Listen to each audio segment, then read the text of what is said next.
Bonjour et bienvenue sur musculationprisonmasse.com. Ici Étienne et aujourd'hui, je suis en compagnie d'Alexandre Paré qui est notre invité spécial cette semaine. Bonjour à vous tous. Aujourd'hui, on va répondre à une question de Simon de Repentigny. Avant de répondre à sa question, si vous venez vous joindre à nous aujourd'hui, vous avez manqué nos deux capsules d'hier et avant-hier. Mais premièrement, les liens vers les capsules vont être en dessous du vidéo. Puis vous pouvez les retrouver aussi dans la colonne de droite, comme d'habitude, qui est juste là. Et puis, cette semaine, Alexandre répond à 5 de vos questions. Lundi, on a parlé un petit peu de son expérience, son background comme entraîneur. Un bon background en passant, si vous ne l'avez pas vu. Et puis, on répond à 5 questions. Et puis après ça, je vais passer Alexandre en entrevue pour nous dire en détail là, comment il entraîne ses clients pour prendre la masse, perdre du gras. Et puis, qu'est-ce qu'il fait avec des clients avancés qui ont beaucoup d'expérience, 5 ans, 10 ans, 15 ans, qui sont très adaptés, qui ont pris déjà beaucoup de muscles, puis là, qui veulent continuer à apprendre, mais qui ne peuvent plus faire le petit programme de base 3 jours semaine. Fait qu'il va me donner ses trucs pour ça tantôt aussi. Oui. Aujourd'hui, donc, on a une question de Simon de Repentigny, 17 ans. Simon s'entraîne à la musculation depuis 1 an, mesure 5 pieds 11, pèse 175 livres. Sa question. Bonjour les gars, premièrement, félicitations pour le contenu fort intéressant de vos capsules. Merci Simon. J'ai 17 ans, 175 livres à 5 pieds 11 et je m'entraîne à la musculation sérieusement depuis environ 10 mois, max 1 an. J'ai pris 20 livres au total durant cette période de temps et j'ai observé de bons résultats. Ouais, c'est pas mal, 20 livres. Félicitations, Simon. Voilà, toutefois, depuis 3-4 mois, je stagne. J'ai l'impression de ne pas progresser. Je me supplémente en créatine ainsi qu'en protéines de lactosérum. Je mange très faible en gras et en sucre ramifié. Je mange quand même beaucoup de pâtes. Bref, même avant...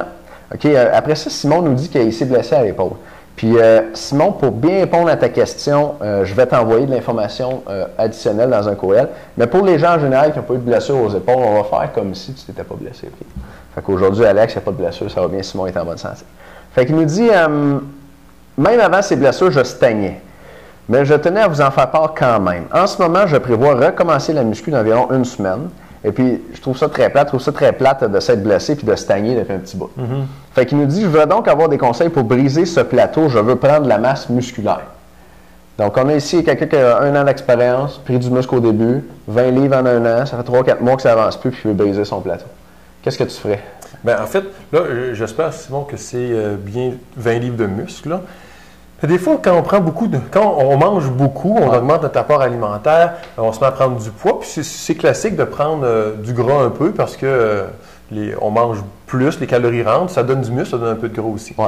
Fait que, bon, effectivement, 20 livres, c'est assez impressionnant, là. Bon, à son âge, à 17 ans, 10 mois, c'est beaucoup. Mesure 5 pieds 11, par exemple. Oui, c'est ça. Bon, mais il a travaillé fort, là.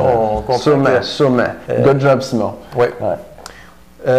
La première chose qu'il faut se poser comme question, c'est est-ce que, Simon, tu as varié ton entraînement dans les derniers mois? Parce que ce qui est bien recommandé, les séries de répétitions entre 8 et 12 répétitions, on se tient là-dedans, puis bon, c'est assez confortable. Là, on travaille fort, puis c'est ce que les gens nous recommandent. Par contre, quand les gens commencent à faire des variations, on va souvent se concentrer sur varier l'exercice. Alors, on dit, ben là, j'ai un nouveau programme et je fais des séries de 10, comme je faisais avant, mais je ne fais plus de squat, je fais des lunges, et puis mon bench, là, je le fais décliner, et mon bent over, je fais du pull-up. Bon, quand on regarde ça de façon objective, il y a un élément qui a changé, c'est l'exercice. Ouais. C'est bien de changer l'exercice, mais on pourrait aussi changer la braquette de répétition, le temps de repos, on pourrait changer le tempo. Alors, il existe en fait 9 variables dans l'entraînement qu'on peut changer. Et malheureusement, les gens, quand ils changent leur programme, parce que sinon, briser un plateau, faut faire un changement. Le plateau, par définition, on maintient quelque chose. Si on veut casser ce maintien-là, il faut briser. Il faut varier. Il faut changer quelque chose. Il faut changer quelque chose. Ouais. On a souvent tendance à changer l'élément 1 sur 9, qui est les exercices, mais il en reste 8 autres. Parce que Simon, tu pourrais prendre un ancien programme que tu faisais il y a 5 mois et au lieu de prendre des séries de 8, 2 minutes de pause, faire des séries de 8, puis pour 3 semaines, prendre 45 secondes de pause. Effectivement, tu vas être moins fort, mais tu vas augmenter beaucoup plus ton lactate, ça va brûler plus, ça va être plus difficile. Et ton corps va dire, mon Dieu, j'ai jamais vécu ça. Et d'habitude, il me demande 8, puis il me laisse 2 minutes de pause, je me sens très bien. Et là, on frappe le muscle en disant, on t'amène dans une autre zone qui est effectivement non traditionnel. Je ne dis pas qu'il faut faire 10 mois là-dessus, mais un 3-4 semaines où là, je sors de mon confort. Fait que pensez à la vitesse à laquelle tu vas, le mouvement, peut-être le ralentir, peut-être prendre des pauses, le temps de repos, varier, parce qu'on sait que la braquette de musculation entre 8 et 12, on parle entre 30 secondes et 2 minutes de repos à peu près qu'on peut être là-dedans. Donc, peut-être que Simon, tu peux aller chercher le bas de la braquette 30 secondes, mais comme j'ai dit, attends-toi pas à être fort, mais il faut que tu sois fatigué.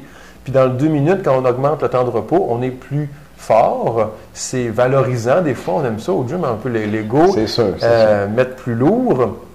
Mais les gens ne savent pas combien on est fatigué. Alors, c'est la fatigue qu'il faut générer. Fait que moi, j'irais varier ça. Donc, temps de repos, vitesse de mouvement, donc le tempo, la braquette de répétition. Maintenant, si après 10 mois, moi, je trouve que ce n'est pas encore assez long pour descendre dans des répétitions de 4, 5, 6. Je trouve que c'est 10 mois, c'est pas encore beaucoup. En bas de 6 répétitions, on parle de plus, là, 1 an et demi à 2 ans d'entraînement, au moins 3 fois par semaine. Il faut peut-être du vécu. Surtout à son âge, à 17 ans, il faut que les tendons soient assez solides. Fait que moi, je ne toucherais pas à ça pour lui présentement. Correct. Je varierais d'autres éléments que la charge, là, présentement. Très bien. Tu nous disais qu'il y avait 9 variables à changer. On ne parlera pas des 9 maintenant. Est-ce qu'on va en parler plus tard dans les entrevues? Oui, certainement. On va aborder ça. C'est important de regarder toutes ces variables-là parce que quand vous faites votre programme d'entraînement, si vous voulez être assez créatif, c'est d'en changer peut-être 2 à la fois, ou 1 ou 3, mais ça donne plus d'idées pour changer nos programmes.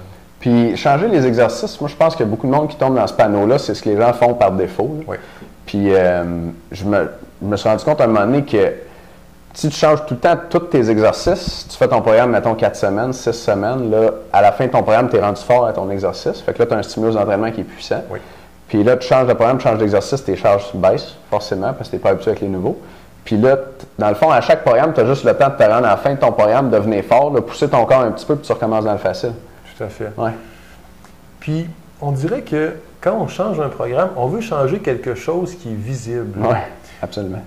Puis si vous écoutez ceci et vous faites des programmes d'entraînement des gens, vous en donnez à vos amis, c'est très peu valorisant de dire à quelqu'un, on va regarder le même programme, donc les mêmes exercices, mais je vais varier ton tempo. La personne va se dire, écoute, tu n'as pas l'air d'un bon entraîneur quand tu fais un programme. Tu n'as pas l'air d'un bon entraîneur. Non. Pourtant, à l'opposé, quand on observe les grands entraîneurs internationaux, leurs programmes sont d'une simplicité de mouvement désarmante. 20 ans plus tard, ils font encore du squat. Petit coudonc. Ils n'en font pas sur une jambe, ils n'en font pas sur un ballon, ils n'en font pas accroché à la tête en bas. Ils font encore du bon vieux squat. Puis pourtant, ils progressent encore. Fait qu'il doit y avoir un truc parmi les autres variables de progression qu'ils utilisent. C'est pas intéressant, j'ai hâte qu'on en parle. Oui.